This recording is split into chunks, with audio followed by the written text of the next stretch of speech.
O pagamento retroativo das diferenças existentes tem pré-condições para serem realizados, como a demonstração da existência de disponibilidade econômico-financeira orçamentária própria, o atendimento ao artigo 113 do Ato das Disposições Constitucionais Transitórias, que determina a elaboração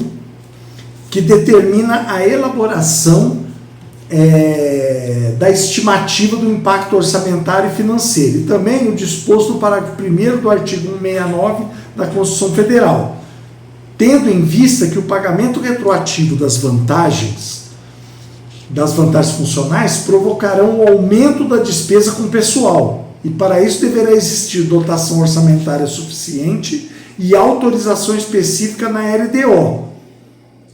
Então esse é um outro ponto que a gente precisa levar muito em consideração. Eu até coloquei aqui tanto o artigo 113 como o artigo 169 da Constituição aqui no rodapé da página 32, tá? Para quê? Para que você tenha noção do que é, como que é que tem que ser feita essa regra, tá? E o outro ponto que a gente precisa levar em consideração com relação à Lei Complementar 226 é importante ressaltar o caráter autorizativo da Lei Complementar 226, o que significa que não existe obrigatoriedade do seu cumprimento por parte dos órgãos públicos. Tá? E caso o gestor público decida não aplicá-la, não haverá ilegalidade, mas deverá ser acompanhada por critérios técnicos, inviabilidade financeira real, impacto nas despesas com pessoal, comprometimento excessivo do limite de despesas com pessoal e o impacto interno, externo e em especial nos regimes próprios de previdência social, caso exista. Tá? Então, por exemplo, essas são questões assim, por exemplo, vamos supor que o gestor aí da Câmara, depois que você fez o levantamento, ele verificou que vai ter problema com a despesa com o pessoal. Ele não vai ter como fazer esse pagamento. Pelo menos não nesse momento. Tá? Ele tem que motivar o ato. Tá? Ele não pode simplesmente fazer lá, não vou pagar e acabou. Eu não vou fazer a resolução. Eu não vou fazer a lei. Não. Ele tem que motivar. Aí ele vai ter que dar a justificativa. Por isso que é importante fazer o levantamento, verificar o montante de recursos necessários para fazer o pagamento retroativo, verificar inclusive a possibilidade de fazer esse pagamento de forma parcelada. Se depois de todos os impactos, de todas as possibilidades, ou a maioria delas, ser levantada e colocada de maneira clara, tá? Ficar caracterizado que não tem disponibilidade econômico-financeira, aí monta-se o processo administrativo, faz-se a justificativa e guarda.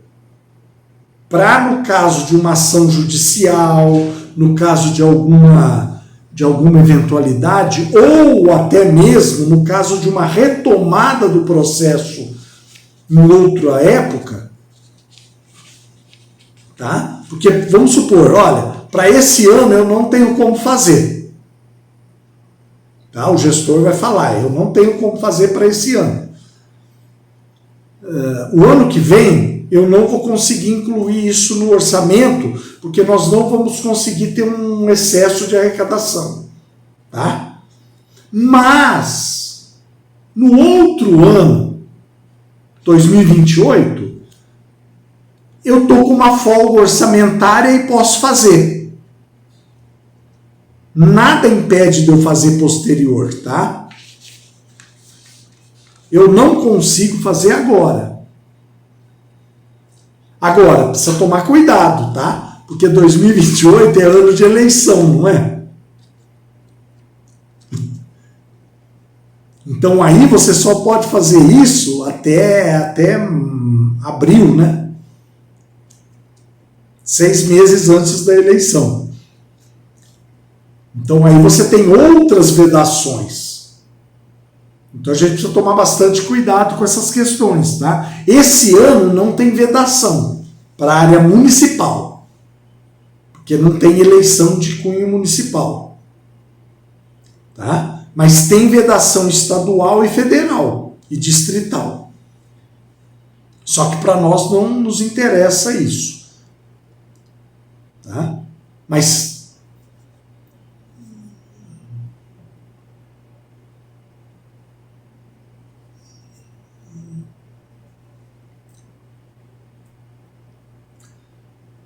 não, a não ser que o mandato do presidente da Câmara termina esse ano. Aí vocês têm também essa... não pode. Ele não pode. Ou é antes, ou ele joga para depois, para o ano que vem. Tá? Ele não vai poder fazer depois de junho. Porque o mandato dele termina dia 31/12, não é? Então você retroage esse mandato até a data, essa data. Tá bom? Porque senão vai gerar problema de legalidade. Tá bom? Porque a Câmara, além da eleição municipal, ela ainda tem a questão do término do mandato do presidente. A prefeitura não tem esse problema, mas a Câmara tem. Tá bom? Então tá bom.